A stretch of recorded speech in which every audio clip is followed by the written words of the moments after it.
Mungkin bagi sebagian orang berpikiran bahwa ikan cupang menjadi berkembang seperti sekarang ini, bahkan sampai tersebar luas ke pelosok-pelosok daerah, yang paling banyak berperan penting adalah sosok breeder, setelah itu seller. Ya, itu memang benar.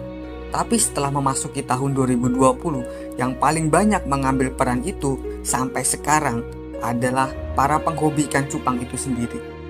Jadi, sekarang ini para penghobi mempunyai peran yang sangat vital dalam perkembangan ikan cupang di Nusantara. Loh, kok bisa? Memang breeder dan seller sudah tidak breeding dan menjual ikan lagi? Ya masih lah, para breeder masih tetap breeding dan para seller tetap masih berjualan. Cuman masing-masing. Breeder masih tetap breeding, setelah itu hasil breedingnya mereka jual langsung ke pembeli. Dan seller pun juga masih tetap berjualan ikan cupang, tapi dari hasil breedingnya sendiri.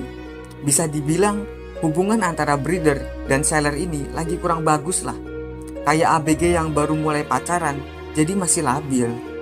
Sekarang ini sangat jarang melihat pemandangan para seller yang selalu berkunjung ke tempat breeder.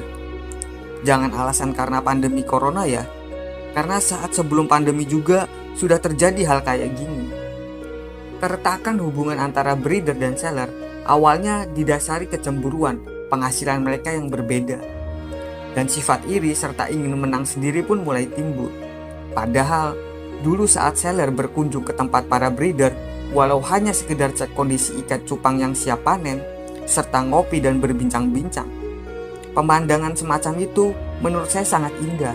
Dan jujur, saya termasuk yang merindukan aktivitas seperti itu. Karena saat seller dan breeder duduk sambil ngopi bareng, disitulah mereka bertukar pikiran, mencari solusi dari permasalahan yang sedang terjadi. Contohnya, si seller mengutarakan keluh kesahnya perihal ikan yang dibeli dari si breeder karena kualitas ikannya berkurang. Dan para pembeli pengennya kualitasnya yang seperti ini contohnya, atau seperti ikan yang sebelum-sebelumnya yang dulu dia beli. Nah, nanti si breeder setelah mendapatkan masukan seperti itu, dia akan memperbaiki proses breedingnya. Mungkin breeding yang kemarin si breeder melakukan sebuah inovasi sehingga proses breedingnya agak berbeda dari sebelum-sebelumnya. Atau contoh lainnya, si seller memberikan informasi bahwa ikan cupang yang paling dicari oleh pembeli adalah jenisnya yang A, sedangkan yang B sekarang sedang kurang diminati. Kalaupun ada yang beli, harganya tidak seperti dulu. Sedangkan jenis yang A sekarang di pasaran paling banyak dicari dan harganya juga masih tinggi. Nah, dari informasi itu, nanti si breeder mulai persiapan untuk breeding yang jenis A. Obrolan-obrolan kayak gini yang buat saya rindu. Jujur, sebenarnya kalian kangen gak sih sama momen itu? Ah, bohong. Mana mungkin kalian kangen? Kan kalian udah sangat sibuk sekarang. Breeding sendiri, ngerawat ribuan ikan di tempat pembesaran juga, cuci toples juga, cari pakan dan ngasih makan ikan juga, terus masih sortir ikan. Habis itu video ikan yang buat dijual per ekor, masih live lelang jualan juga, masih packing dan seterusnya. Jadi kapan nih kita bisa duduk bareng terus ngobrol sambil ngopi lagi?